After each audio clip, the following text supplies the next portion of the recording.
नमस्कार बच्चों, welcome back to our YouTube channel. आज का पाठ बहुत अलग है। ये पाठ न तो किसी युद्ध का वर्णन करता है, न किसी बड़े नेता के भाषण का, बल्कि यह कहानी है एक मूर्ति, एक चश्मे और एक गुमनाम देशभक्त की। पाठ का नाम है नेताजी का चश्मा और लेखक हैं स्वयं प्रकाश।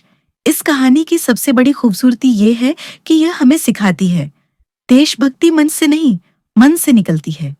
तो चलिए पूरी कहानी का एक्सप्लेनेशन के साथ समझते हैं। लेखक परिचय स्वयं प्रकाश आधुनिक हिंदी साहित्य के प्रसिद्ध कथाकार हैं। उनकी कहानियां आम आदमी के जीवन, सामाजिक विडंबनाओं और मानवीय संवेदनाओं को बहुत सरल लेकिन प्रभावशाली भाषा में प्रस्तुत करती हैं। नेताजी का चश्मा भी ऐसी ही कहानी है जो हमें सोचने पर मजबूर कर देती है। कहानी के मुख्य पात्र हैं हालदार साहब। वे एक सरकारी अफसर हैं। उनकी नौकरी ऐसी है कि हर 15 दिन में उन्हें एक छोटे कस्बे से गुजरना पड़ता है। अब लेखक कस्बे का बड़ा सुंदर वर्णन करते हैं ताकि हमें लगे कि यह कोई खास जगह नहीं है, बल्कि बिल्कुल आम भारत का प्रतीक है। कस्बे में कुछ ही पक्के मकान, एक छोटा बाजार, 2 स्कूल, एक cement factory, 2 open air cinema और एक नगरपालिका कभी सड़क बनवाती है, कभी पेशाब घर, कभी कबूतरों के लिए घर, तो कभी कवि सम्मेलन। लेखक यहाँ व्यंग्य करते हैं कि कई बार विकास सिर्फ दिखावे का होता है। नेताजी की मूर्ति और प्रशासन इसी नगर पालिका के किसी जोशीले अधिकारी ने मुख्य चौराहे पर नेताजी सुभाष चंद्र बोस की संगमरमर की मूर्ति लगवा दी। अब लेखक सोचते हैं कि यह मूर्ति शायद किसी अच्छे मूर्तिकार से नहीं बनवाई गई, या पैसे की कमी रही होगी, या जल्दी में किसी लोकल कलाकार को दे दी गई होगी। मूर्ति के नीचे लिखा था मूर्तिकार मास्टर मोतीलाल। लेखक अनुमान लगाते हैं कि यह कोई बड़ा कलाकार नहीं बल्कि उस कस्बे के स्कूल का ड्राइंग मास्टर रहा होगा। यहाँ लेखक प्रशासन की लापरवाही पर कटाक्ष करते हैं। मूर्ति की खूबसूरती और एक बड़ी कमी, मूर्ति बहुत सुंदर थी। नेताजी युवा, मासूम और ओज से भरे हुए दिखाई देते थे। उन्हें देखकर दिल्ली चलो और तुम मुझे खून दो, मैं तुम्हें आजादी दूंगा जैसे नारे याद आ जाते थे। लेकिन एक बहुत बड़ी कमी थी। नेताजी की आंखों पर चश्मा नहीं था, जबकि नेताजी की पहचान ही चश्मे से थी। यह कमी मूर्ति को अधूरा बनाती है और नेताजी के व्यक्तित्व के साथ अन्याय भी। असली चश्मा और हालदार साहब की प्रतिक्रिया। लोगों ने मूर्ति पर असली चश्मा चढ़ा दिया।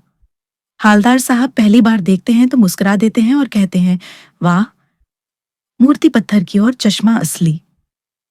यहाँ हालदार साहब इस काम को देशभक्ति से जोड़कर देखते हैं, क्योंकि लोगों ने नेताजी के सम्मान के लिए यह छोटा सा प्रयास किया था। बदलते चश्मे और रहस्य। दूसरी बार जब हालदार साहब आते हैं तो चश्मा बदल चुका होता है। अब उनकी क्यूरियोसिटी बढ़ जाती है। पान वाले से पूछने पर पता चलता है कि यह सब करता है कैप्टन चश्मे वाला। वह मूर्ति से चश्मा उतारकर ग्राहकों को दे देता है और दूसरा चश्मा चढ़ा देता है। कैप्टन चश्मे वाला, असली हीरो। जब हालदार साहब कैप्टन को देखते हैं तो चौंक जाते हैं। एक बहुत बूढ़ा, कमजोर, लंगड़ा, फेरी लगाने वाला आदमी, न दुकान, न नाम, न पहचान पान वाला, उसे पागल कहता है और उसका मजाक उड़ाता है। लेकिन लेखक हमें दिखाते हैं कि असल में वही आदमी सबसे बड़ा देशभक्त है। वह रोज नेताजी की मूर्ति का अपमान नहीं होने देता। कैप्टन की मृत्यु, खाली आंखें। एक दिन कैप्टन की मृत्यु हो जाती है। अब मूर्ति की आंखों पर कोई चश्मा नहीं होता। हालदार साहब दुखी हो जाते हैं। वे सोचते हैं, क्या ऐसे लोगों के लिए ही यह देश बना था जो बलिदान देने वालों का मजाक उड़ाए? सरकंडे का चश्मा।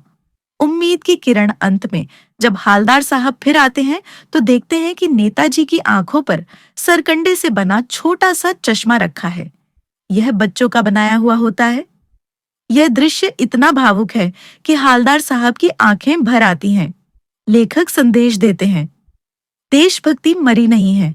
नई पीढ़ी में अभी भी सम्मान है, बस हमें उन्हें सही संस्कार देने हैं। तो बच्चों, नेताजी का चश्मा हमें सिखाती है कि देश सिर्फ सरकार से नहीं, हम जैसे लोगों से बनता है। अगर आपको यह एक्सप्लेनेशन पसंद आया हो तो वीडियो को लाइक, चैनल को सब्सक्राइब और इस कहानी को हर उस व्यक्ति तक पहुंचाइए जो देशभक्ति को सिर्फ भाषण समझता है। अगली वीडियो में फिर एक नई कहानी के साथ।